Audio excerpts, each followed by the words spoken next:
여호수아 24장 15절 말씀입니다. 만일 여호와를 섬기는 것이 너희에게 좋지 않게 보이거든 너희 조상들이 강 저쪽에서 섬기던 신들이든지 또는 너희가 거주하는 땅에 있는 아모리 족속의 신들이든지 너희가 섬길 자를 오늘 택하라. 오직 나와 내 집은 여호와를 섬기겠노라 하니. 이 교회가 가정의 주일 또 어버이 주일로 함께 지키게 되었습니다. 우리를 낳아서 길러주시고 일생을 기도와 헌신으로 수고하신 부모님에게 감사를 드립니다. 오늘의 말씀은 부모님뿐만이 아니고 하나님만 섬기는 가정이라고 하는 제목을 가지고 함께 은혜를 나누고자 합니다. 최초의 가정은 아담과 하와가 창조로부터 시작이 되었죠. 그래서 동물의 창조와 달리 사람은 하나님의 형상으로 창조되었습니다. 그래서 가정은 하나님의 형상을 받은 사람들이기 때문에 하나님과 의사소통을 나누는 가정이었습니다. 일반 가정에서도 부부간이라든지 부모와 자녀들 간의 의사소통이 잘 되는 가정을 우리는 행복한 가정이다, 그렇게 이야기를 합니다. 마찬가지로 신앙적인 가정에 있어서도 가장 우선되는 것은 하나님과 의사소통이 잘 되는 가정, 말씀과 기도로 하나님과 소통이 잘 되는 가정이 가장 행복하고 귀한 가정이 되겠습니다. 오늘 말씀은 여호수아가 모세의 후계자가 되어서 이스라엘 민족을 가나안으로 인도한 후에 여호수아도 나이가 들어서 이제 이스라엘 백성들에게 유언의 말씀을 지금 하고 있습니다. 여호수아는 자신이 살아온 온 인생을 회고하면서 자신의 영적인 지혜와 신앙을 이스라엘 사람들에게 유언으로 남기고 있습니다. 여호수아는 절대로 다른 신을 섬기지 말 것을 당부하고 있습니다.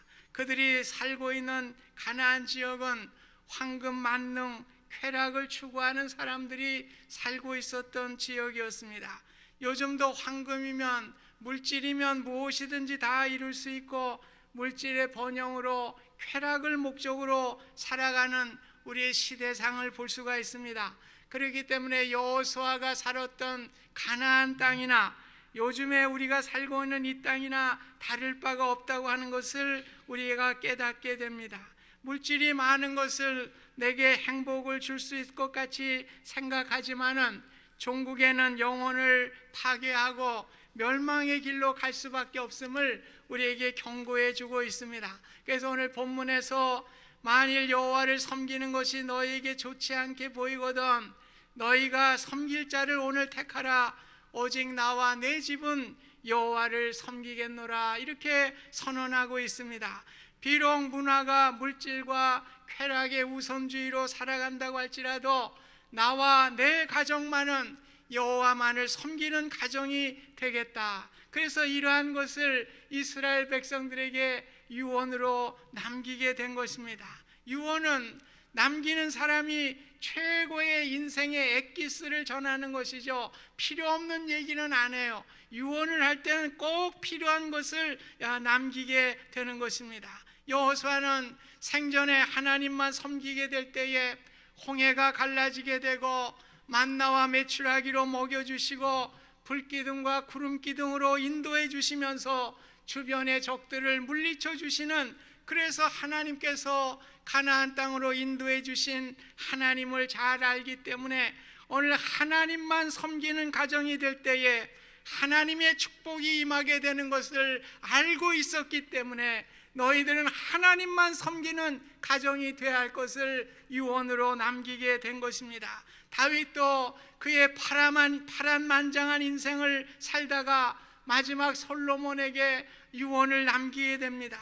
내 아들 솔로몬아, 너는 내 아버지의 하나님을 알고 온전한 마음과 기쁜 뜻으로 섬길지어다. 여호와께서는 모든 마음을 감찰하사 모든 의도를 아시나니 내가 만일 그를 찾으면 만날 것이요 만일 내가 그를 버리면 그가 너를 영원히 버리시리라. 오늘 유언의 말씀이 무엇이었습니까? 여호와 하나님을 찾게 될 때에 여호와 하나님께서 너를 만나 주실 것이지만은 여호와 하나님을 버리게 될 때에 그 여호와 하나님께서 너를 영원히 버리게 되리라. 그렇기 때문에 다른 무엇보다도 하나님을 섬기는 일을 통해서 하나님의 축복의 삶이 임하게 되는 것을 아들 솔로몬에게 유언으로 남겨주었습니다. 하나님 없이 살아가는 사람들이 세상에서 잘 살아가는 것 같지요. 그러나 이들에게는 초조와 긴장과 고독과 불안한 마음이 그치지 않는 것입니다. 하나님을 모시지 않고 살아가는 가정은 풍성한 은혜와 기쁨을 누릴 수 없기 때문에 그렇습니다. 오직 하나님만을 모시고 살아가는 가정만이 영원한 생명과 감격과 기쁨으로 살아갈 수가 있는 것입니다. 어떠한 형편에서도 자족하게 되고 감사하게 되고 풍성한 은혜로 살아가는 것이 하나님만 섬기는 가정에 주시는 하나님의 축복인 것입니다. 그래서 예수님이 이 땅에 오신 목적을 분명하게 말씀하셨죠. 내가 온 것은 양으로 생명을 얻게 하고 더 풍성히 얻게 하려 함이라. 오늘 예수님이 오신 것은 우리를 구원하실 뿐만 아니라 우리에게 풍성한 삶, 은혜의 삶, 축복의 삶을 주시기 위해서 이 땅에 오신 것을 분명하게 말씀해 주셨습니다. 제가 이번 단기 선교 여러분이 보셨지만 충분히 보질 못했죠. 그 배도 나오는데 그 지역이 카리브해예요. 영어로는 캐리비안 시죠. 이 카리브해 섬들로 이렇게 구성되어 있어요. 그래서 큰 섬에는 오히려 사람이 못 살아요. 왜냐하면 정글이기 때문에 벌레도 많고 거기선 살 수가 없어요. 그래서 사람이 사는 곳은 그래도 저 조그만 섬에 이렇게 살아갈 수가 있습니다. 배를 보셨을 것 같은데 그 배가 플라스틱으로 만든 배예요. 우리 그 뒤에서 이렇게 모터로 이렇게 키를 잡은 분이 한 분 있고 이제 우리 4명이 타고 그 아들이 앞에를 타서 6명이 총 탔는데요. 플라스틱에다가 모터 뒤에 달아놓은 거예요. 여러분들은 바다를 잘 모르지만 저는 바다를 잘 알아요. 그래서 이 바다라고 하는 것이 언제 풍랑일지 모릅니다. 먹구름이 낄지 모릅니다. 사실 그 플라스틱이에요. 저는 좀 겁이 나더라고요.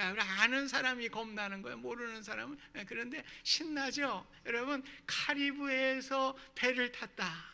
그건 있을 수 없는 일이에요. 여러분, 카리브해에서 배 탈 수 없습니다. 그거 갈 수도 없고요. 거기서 그 작은 배를 타고 이렇게 하는 거예요. 정말 낭만적이죠. 신나는 일이죠. 그러나 그 이면에는 위험이 도사리고 있는 것입니다. 그래서 저는 그걸 타면서 하나님의 은혜를 생각해 봅니다. 하나님의 은혜도 그렇지요. 오늘 우리가 망망대해를 가는 이 작은 배와 같지만은 오늘 하나님께서 우리를 붙들어 주실 때 풍랑도 없게 하시고 잔잔한 바다 위에 우리가 기쁨으로 말이죠, 아주 낭만적인 항해를 할 수가 있는 거예요. 이것이 바로 하나님이기 때문에 우리의 인생에 함께해 주시기 때문에 가능한 것입니다. 오늘 우리가 자랑할 거 없어요. 우리가 아무리 뭘 잘난 것 같지만은 바다에 가는 플라스틱 배 같은 것입니다. 언제 먹구름이 끼고 언제 비바람이 일 때 우리는 풍랑에 우리가 뒤집혀질 수 있고 죽을 수밖에 없는 인생이 우리의 인생인 것입니다. 그러나 우리 하나님께서 우리에게 하나님만 섬기는 가정에게 하나님의 은혜를 주시고 우리를 붙들어 주신다고 하는 것 얼마나 귀한 일인지 모르죠. 그래서 그 지역에는 농사를 안 지어요. 그래서 농사 짓는 게 없기 때문에 그 사람이 살지 않는 큰 산이 있다고 그랬잖아요. 거기는 벌레도 많고 그래서 그 사람들이 그 나무로 만든 그 통나무 그 파서 만든 통나무 배를 이제 놓아줘 가지고 새벽에 가가지고 이 벌레가 자 그래서 바나나도 따오고 말이에요. 코코넛도 따오고 그리고 또 바다에서 고기도 잡아가지고 그렇게 살아가요. 얼마나 행복한지 몰라요. 거기는 무슨 경쟁이 없어요. 그냥 먹고 그냥 살면 되는 거예요.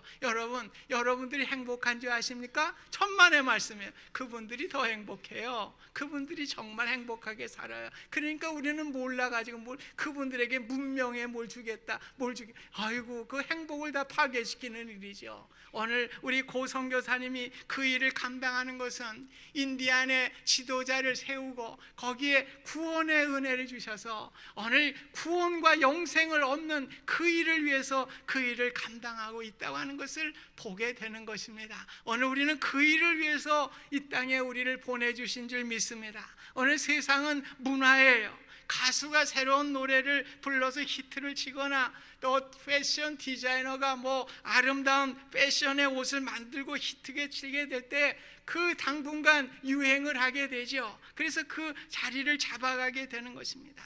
오늘 예술을 하는 사람들도 무슨 재미로 삽니까? 그 예술에 심취되는 거예요. 거기에 열중하게 될 때 기쁨과 행복으로 살아가는 인생이 되고 있는 것과 마찬가지로, 비록 우리가 혼탁한 시대이지만은 우리 가정들이 하나님만 섬기는 귀한 가정이 될 수 있기를 바랍니다. 저는 이것을 예술이라고 생각을 해요.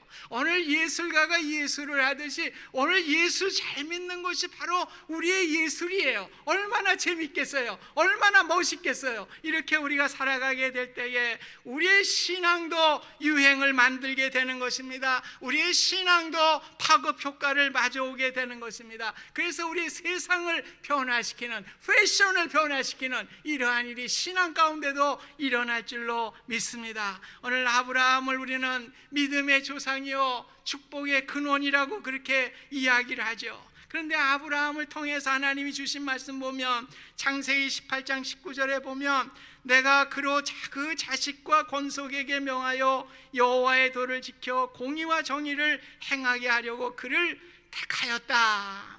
오늘 아브라함을 택한 것이 가정적인 의미도 있는 거예요. 오늘 자식들과 그 권속들에게 하나님의 도를 잘 전하게 하기 위해서 오늘 아브라함을 택하시고 그의 가정을 택하셨다고 하나님은 말씀해 주고 있습니다. 그래서 아브라함이 한 일은 무엇입니까? 오늘 신앙을 가르친 거예요. 아버지 아브라함은 자식 이삭을 바치라고 하는 하나님의 명령을 수행하기 위해서 모리아 산에 올라가서 그가 나무 장작더미를 쌓고 그 위에 아들을 결박시키고 그 칼을 가지고 아들을 죽이는 순간까지 하나님께 순종하게 됐습니다. 오늘 하나님의 명령에 그 믿음에 순종하는 아버지 아브라함의 모습을 보면서 아들 이삭은 어떠한 신앙의 유산을 받았겠습니까?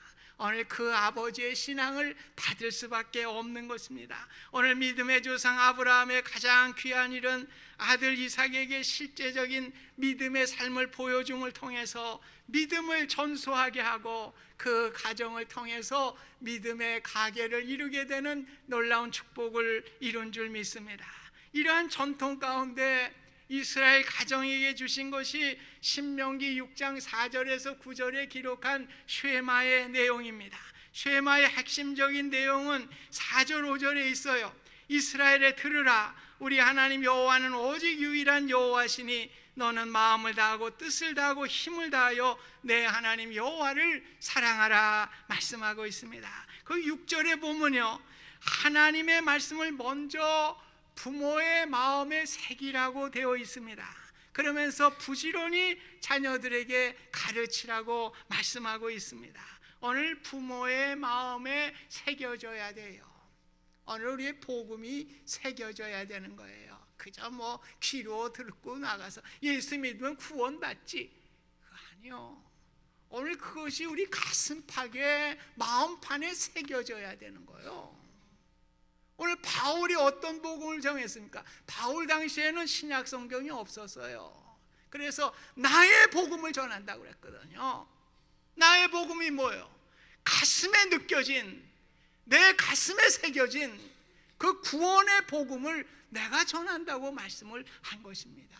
오늘 우리 부모님들 가운데 나의 가슴에 나의 마음에 새겨지는 신앙이 되실 수 있기를 주님의 이름으로 축복드립니다. 오늘 그런 마음을 가지고 자녀들을 가르쳐야 된다는 거예요. 그럴 때에 오늘 신앙의 자녀를 만들 수 있는 것을 분명하게 성경은 말씀해 주고 있습니다. 그래서 16세기에 일어난 종교개혁의 운동은 그 개혁의 종교개혁자들이 가졌던 신앙의 골자가 무엇인지 아십니까? 물론 우리가 성경으로 돌아가라, 그건 맞지만은 그 실천적인 거 있어서 중대한 것은 자녀들을 믿음으로 양육하는 일에 있었습니다. 믿음으로 자녀들을 양육하는 일에 있어서요. 그래서 종교개혁자들은 믿음으로 자녀들을 양육하는 것이 교회나 일반 학교에서 도울 수는 있지만은 전적으로 가정교육을 통해서 와야 한다고 하는 것을 깨닫게 된 것입니다. 그래서 우리가 교회 학교를 통해서 믿음의 교육을 하는 것은 보조자료는 될 수 있어요.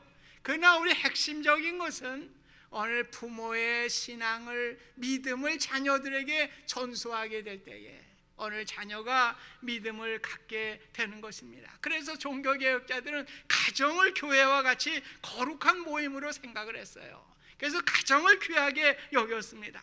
청교도들이 어땠어요? 신앙의 삶에 있어서 가정과 교회를 중요하게 여겼죠. 교회에 함께 나와 예배를 드릴 뿐만 아니라 저녁 시간에 집에 돌아가서는 오늘 목사님이 하신 말씀, 전도사님이 하신 말씀이 무엇인가 자녀들에게 그 설교를 물어보고 오늘 교회에서 배운 성경 공부가 무엇인지 그거를 더 이렇게 깨달은 것을 자녀들과 나누면서 신앙의 대물림을 자연스럽게 이루어갔던 것을 우리가 보게 되는 것입니다. 오늘 우리도 이러한 신앙의 삶의 자세가 될 수 있기를 간절히 부탁드립니다. 오늘 우리 자녀들에게 함께 신앙을 나누고요, 오늘 전도사님에게 들은 이야기가 무엇이냐, 설교가 무엇이냐, 배운 성경이 무엇이냐 함께 나누면서 부모와 자녀가 함께 우리 가정은 하나님만 섬기는 귀한 가정이 될 수 있기를 주님의 이름으로 부탁드립니다. 오늘 우리의 가정은 늦지 않았나요? 이렇게 생각하시는 분도 있을 거예요. 늦지 않았어요. 오늘 중요한 것은 무엇입니까? 마음에 새겨야 돼요. 마음에 새기는 복음이 돼야 됩니다. 내 가슴으로 느껴지는 복음이 돼야 되는 것입니다. 이론을 전해봐야 아무런 감동이 없는 거예요. 오늘 예술가들도 그냥 악보만 하던가요? 오늘 자신의 감정을, 자신의 느낀 것을 오늘 그것을 표현하게 될 때에 거기에 위대한 예술이 나오게 되는 줄 믿습니다. 오늘 우리가 먼저 하나님 앞에 가정의 주일에 하나님 앞에 자백할 게 있어요. 이 시간에 그저 거저 나왔다 거저 가는 이러한 신앙이랑 우리 자백하시기를 바랍니다. 하나님, 복음을 내 가슴에 느끼게 해주세요. 내가 정말 가슴으로 느끼는 복음을 갖게 해주세요. 그럴 때 어떻게 내가 안전하겠어요? 우리 자녀에게 어떻게 내 가슴이 불타고 있는데 어떻게 그 복음을 전하지 않을 수가 있겠습니까? 오늘 우리가 먼저 부모된 저희들이 하나님 앞에 내 가슴으로 하나님의 은혜를 느끼고 하나님의 은혜를 감사하고 하나님의 은혜를 전하는 우리 모두가 되실 수 있기를 주님의 이름으로 축원드립니다. 그래서 우리 가정은 하나님만 섬기는 가정임을 보여주시기를 바랍니다. 아무리 떠나 있는 자녀들이라 하도요, 그들을 위해서 기도하고요, 우리의 이야기하는 그런 것을 통해서 그 자녀들이 다 알게 되는 거예요. 우리 부모님은 정말 예수밖에 모르는구나, 예수밖에 모르는 부모구나, 이것을 느끼게 되고 오늘 자녀들도 하나님께로 돌아오고 믿음의 가정의 축복을 이루어 주실 줄 믿습니다. 오늘 성경은 가나안이라고 하는 이 세상의 문화 속에 살아가는 하나님의 백성들에게 부모와 자녀의 의무를 각각 부여하고 있습니다. 오늘 부모님들에 대해서는 교육의 대상자인 자녀를 올바르게 교육하며 하나님의 계명을 따라 살아갈 책임을 가르칠 의무를 부여하고 있어요. 오늘 자녀들은 부모님을 존중하고 공경해야 될 책임을 가지고 있습니다. 그래서 부모님께 순종하며 나아가야 되는 것입니다. 특별히 오늘 어버이 주일로 지키는 날이에요. 연로하신 부모님을 두신 자녀분들은 마음과 정성을 다해서 부모님께 우리의 마음을 표현해 주시기를 바랍니다. 오늘 효자가 돼야 돼요. 여러분, 자식이 효자 되기 원하십니까? 내가 효자 되면 자녀들은 따라오게 돼 있어요. 내가 부모님께 효도하면 우리 자녀들은 뭘 배워요? 그대로 따라오게 되어 있습니다. 그래서 오늘 우리가 믿음의 가정들을 이루실 수 있기를 바랍니다. 오늘 우리에게 가장 귀한 것은 믿음의 가정이에요. 우리가 뭘 가지고 주님 앞에 서겠습니까? 여러분, 세상의 것은 다 놓고 가는 것입니다. 오늘 주님 앞에 서는 것은 믿음 가지고 서는 거예요. 오늘 어떻게 우리가 살았는가 가지고 서는 것입니다. 오늘 우리가 하나님을 알고 예수님을 믿고 우리가 살아왔지만은 우리가 아무것도 정말 주님께 한 일이 없다. 오늘 얼마나 부끄러운 일입니까? 오늘 우리가 주님 앞에 믿음으로 서실 수 있기를 간절히 부탁을 드립니다. 그래서 믿음 하나 붙들어야 돼요. 우리 자녀들에게도 믿음 하나 유산으로 남겨야 돼요. 그 믿음으로 우리의 가정이 세워지는 복된 은혜가 있으시기를 주님의 이름으로 부탁드립니다. 남북 전쟁을 할 때에 우리가 게티스버그 전투를 아주 중요한 전투로 여기죠. 거기에 리틀 라운드 탑이라고 하는 작은 산이 있어요. 그것이 중요한 고지입니다. 그래서 그것을 누가 점령하느냐에 따라서 전쟁의 승패가 갈려지게 되는 것이죠. 이 전투에서 북군의 연대장인 챔벌린이라고 하는 사람은 이 리틀 라운드 탑이라고 하는 그 기지를 아주 죽음으로 사수했어요. 그러므로 통해서 북군의 승리를 가져오게 되는 결정적인 요인이 되게 된 것입니다. 오늘 물질주의가 팽배하고 이기주의가 팽배한 세상의 전투장에서 여러분의 가정과 가족들을 위해서 힘겹게 살아가는 여러분들의 수고를 치하하고 격려합니다. 힘들고 어려운 이민 생활 속에서도 하나님의 주신 말씀을 사수하고 굳게 지킬 수 있기를 주님의 이름으로 부탁드립니다. 그래서 우리의 신앙의 고지를 작은 산이지만은, 작은 가정이지만은 우리가 그 가정을 믿음으로 사수하실 수 있는 저와 여러분의 삶이 되실 수 있기를 주님의 이름으로 축복드립니다. 그럴 때 믿음의 승리가 오는 것이에요. 우리 가정을 사수할 때에 믿음의 승리가 하나님께로부터 주어지게 되는 것입니다. 이러한 세상에 치열한 전투가 있더라도 우리 가정을 말씀으로 세우고 믿음의 대를 이어가는 하나님만 섬기는 축복의 가정들이 되실 수 있기를 다시 한번 부탁드립니다. 오늘 하나님의 축복은 하나님을 섬기는 가정에서 이루어지게 되는 거예요. 오늘 우리는 하나님의 말씀대로 살아가십시다. 오늘 그래서 우리가 이거는요, 우리가 그냥 우리 정하는 게 우리 마음에 새겨야 돼요. 오늘 그냥 우리가 어영부영 살아가는 믿음이 돼서는 안 됩니다. 오늘 주님이 나에게 구원해 주신 구원의 은혜와 기쁨을 내 가슴에 새기고 마음으로 새기고 가장 귀한 것임을 알고 오늘 이것을 전함을 통해서 우리 베다니의 온 가정들이 하나님만 섬기는 믿음의 가정들이 다 되시기를 주님의 이름으로 기원드립니다. 고마우신 하나님, 오늘 우리 베다니 가족들이 하나님만 섬기는 귀한 가정이 되게 하여 주시옵소서. 예수님의 이름으로 기도하옵나이다. 아멘.